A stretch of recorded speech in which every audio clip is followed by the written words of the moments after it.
First of all, we have none other than Rainn Wilson.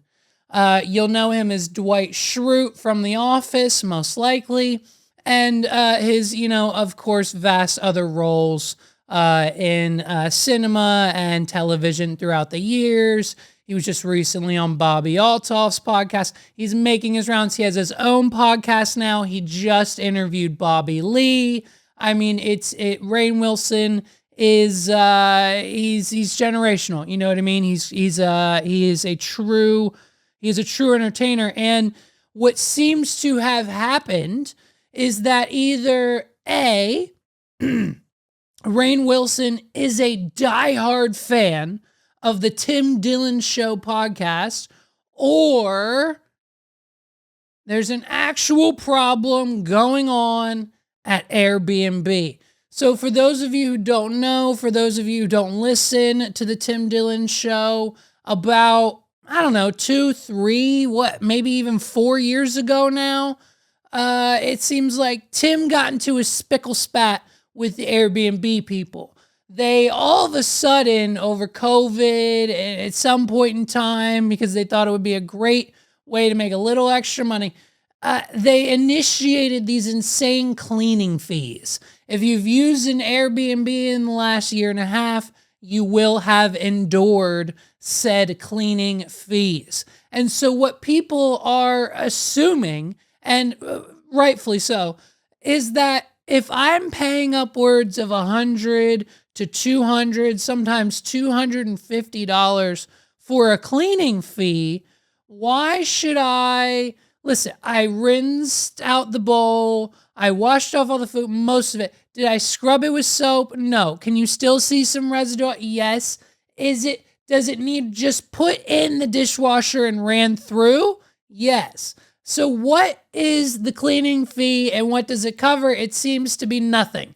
Because when guests, such as Tim Dillon, Rainn Wilson, and pretty much anyone else of the general public, go to an Airbnb and they leave things such as just a simple cereal bowl in the sink, it basically, then they get a 1-star review from the host, because the way Airbnb works is the host can review the guest and the guest review the host. And if you're not a good guest, hosts can deny you future Airbnb visits. So it's this weird societal social system that they've kind of created.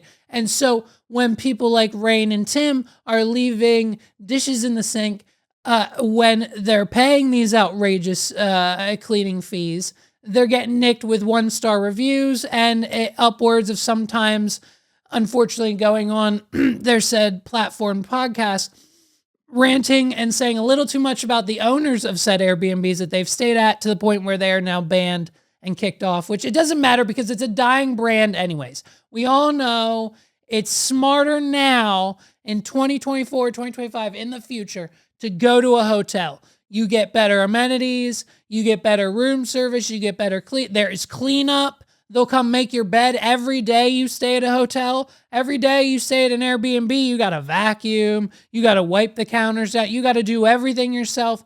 And that's if that's if the host isn't spying on you with cameras or there's crazy rules.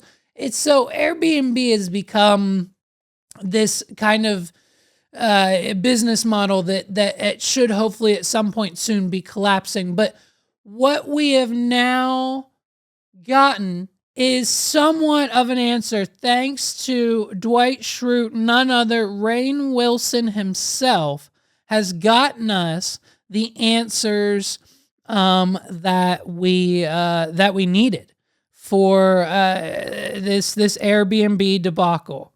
So let's take a listen and we'll see. I believe he's talking to the Airbnb CEO right here. in this clip. The cleaning fees. One time I stayed in an Airbnb and I got a 1-star review from the owner. You didn't do your cereal bowl. You didn't wash your dishes. What? I paid a $207 cleaning fee. You wash the dishes. America wants to know what the hell is going on. Well, Ray, I'm glad that you asked this. We got a lot of complaints about this, and a America year ago we really wants, focused on this. We focused on showing total price display. So now when you get to the site, you can turn on this toggle, see what the total price is, and you can leave a review. So if people add excessive Stop. Rewind it. Hold on. Go back.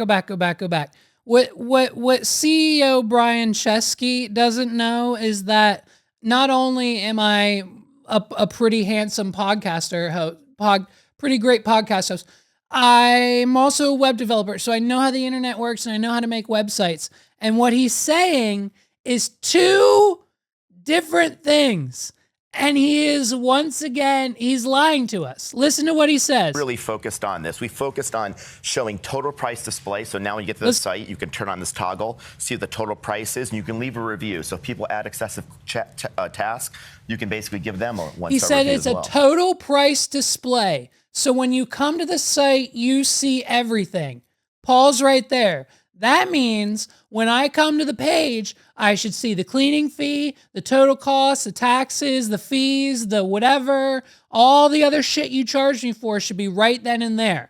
That's what that means. Then he says there's a toggle to display all of that information. Ladies and gentlemen, if you don't know what a toggle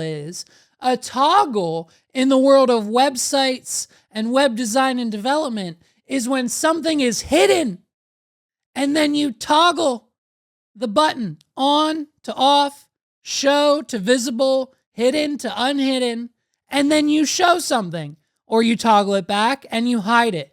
And so what it sounds like he's saying is that yes, the information is readily available, but you yourself have to click that button. You have to click that toggle button to now see your full detailed cleaning fee, all the other fees. And what I will also give you the inside baseball on, shout out to Paul, is that it's nearly impossible to get 99.9% of your website traffic, of your audience, of people going to Google or typing in yourdomain.com. It is virtually impossible to get them to do what you want them to do in the sense of the call to action, clicking on the button, whether it's buying your product, signing up for your newsletter, subscribing to your YouTube channel, whatever the call to action is for your website, whatever the call to action is, maybe it's a toggle button to display the full list of cost and prices associated with my stay at this cabin. It's virtually impossible. People forget. They don't know it's there. How many people saw this clip? Guarantee you not a lot. But so now there's a toggle. And I guarantee you that 98% of people using the website, the app, however they're booking Airbnbs, don't know it's there, don't know what it does, won't be clicking it, and won't be seeing that all visible list of fees and taxes and cleaning fees. It's still a scam. He's lying directly to your face. It's still he didn't say anything about getting rid of the cleaning fees, lowering them, why they're still there in the first place. This all started because of COVID. The $200 cleaning fee started because of COVID. And so because we had to go to extra lengths in 2020 and 2021-ish into 2022 maybe to get the bacterial wipes and bleach everything, because who knows if you had COVID, if I'm going to the Airbnb, we don't have hotel protocols. So we need to pay extra for professional cleaners to come in and clean our Airbnbs every single time it's used. So we got to raise those cleaning fee prices right now, they said. And so, but that never really meant anything. It was cleaned the same and most likely not cleaned after each guest anyways. Like most COVID protocols that didn't really do anything or stick Or like, how's that passport going? New York City. How's that COVID? Hey, how's that you need a vaccine to get into this restaurant rule? When did those go away? You know what I mean? So it's one of those things that he just doesn't answer the question. He doesn't answer the question. You can leave a review. So if people add excessive tasks, you can basically give them a 1-star review as well. So does that mean he has to clean his cereal bowl? Nobody should have to clean cereal bowls after leaving Airbnb, not even you. Wow. Okay. Hey. Now what you better? gonna say, Rain? Yeah. I feel better, but I'm always a little skeptical of CEOs, but I'm willing to give it a chance because I love. That's the, right, I love dude. the Airbnb. He's So you right. use Airbnb? I think I do. great. Yeah. Sure. Is there an iconic location from a movie or a film that you would like to stay at? Yeah, I'd like to stay at Dwight Schrute's Beet Farm. Make it happen. Can we do that? An immersive experience? I'd love to do that. No cleaning fees. But or Rain, you offer for the you could have just washed the damn cereal bowl. No, that's not the fucking point. Whoever the host is, whatever CBS show this is, that's not the point. No, he shouldn't have just washed the cereal bowl, lady. $200. For what? For what? He was there for 3 days. For what? That should be baked into the price. That should be built into your business plan. You charge this much a night because your rent costs this much a day. Utilities cost this much a day. It takes you 3 hours to clean each time. You do this many rentals each month. So that's 18 hours of cleaning each month. You want to get paid $20 an hour to clean? You bake that into the price. You figure out the math. It's part of running a business. To the point where Rainn Wilson, millionaire, Tim Dillon, millionaire, and everyone else in this country, most of us not millionaires, should not have to wash a single cereal bowl. So whoever, they didn't show her, but whoever said that shit, get her out. Get her out. Washing cereal bowl for $200, a cleaning fee. I mean, it's 1 step forward, 3 steps back with these people. I mean, like Rain said, we're skeptical around CEOs, okay? We're a little skepty around the CEO system. So he's blowing smoke. And he didn't, like I said, he didn't answer. He didn't give us an answer. And we made something up and diverted to Dwight Schrute's Beet Farm.